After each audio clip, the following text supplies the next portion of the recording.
خانه‌تان اگر هر روز قرآن بخوانید، هر روز در خانه‌تان موعظه باشد، اون شهوات یک مخلوق سرکش به کنترل است که آخی هیچ کس نمیتواند کفالت دهد که خودش همون جنایت رو بکند.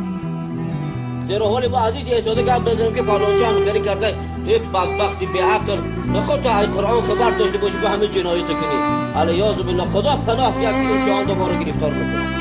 آنقدر اون زنک در پیش این دامولا وجود چه نشان میدهد، همه جای زیباییش حتی زنش و دامولا همه خیلی دیدگی نیست.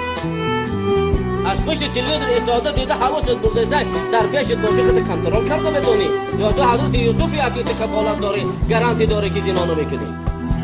باید در حق آنها نخ اینا هزارش تهمت است. باور کنید 20 سال جات خودشان کرده زیرگان جات نشان نمیدن. اینا تهمت در حق مسلمانان است. اگر ما عزیز خسته باز در حق آنها گپ کنیم، ما یک نفری هستیم که اتحاد اسلام خوب نفهمیم. ان الذين يحبون ان تشيع الفاحشه في الذين امنوا لهم عذاب في الدنيا وعذاب الاخره. الله در سوره نور میگه زمان عایشه مادر تهمت کردن این منافقا، این تهمت‌ها همه خیلی تهمت میبافن که انسان در تحیر و حیرت میافتد. وقتی که عایشه مادر تهمت کردن، رسول معظم اسلام تا وحی نعمت حتی در شک شبهه افتیده بود.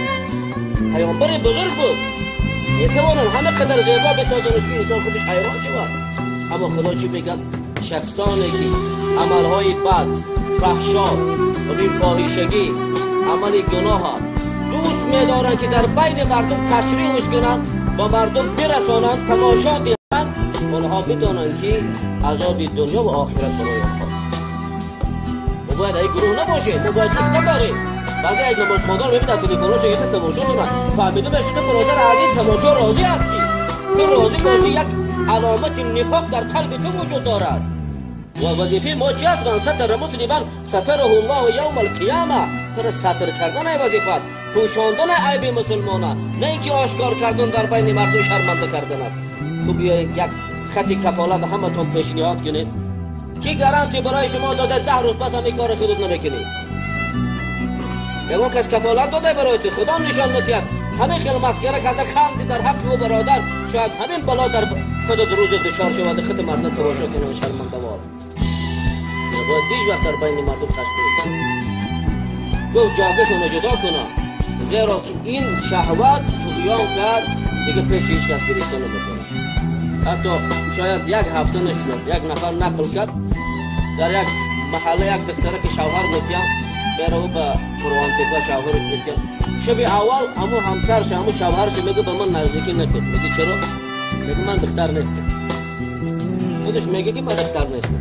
من میگه وقتی دختر نباشی من صرف کردم، خراجات کردم، برای من گفتن که سبب دختری تو از من رفتن چی شد؟ بعد گفت که وقتی با یک عقه خودم برادری خودم فهمید فرغان کدام کنی خیش تمام منامدیم، هر دو تنها بودیم. اما در بین راه جای خلوت و ماشین من کرد دست درازی کرد، در حق من کار کرد. یعنی عقه خودش کردن.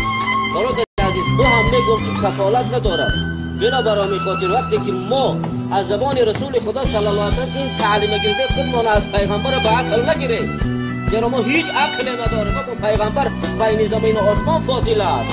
پیامبر صلی الله علیه و سلم دور اندیش بودن، ما اینا پیش ما نمیبینیم گپ بزنیم. رسول الله عصرها اون طرف چه دیده گپ میزدن که برای ما و شما این تعلیم دادن. اگر حجره کم داریم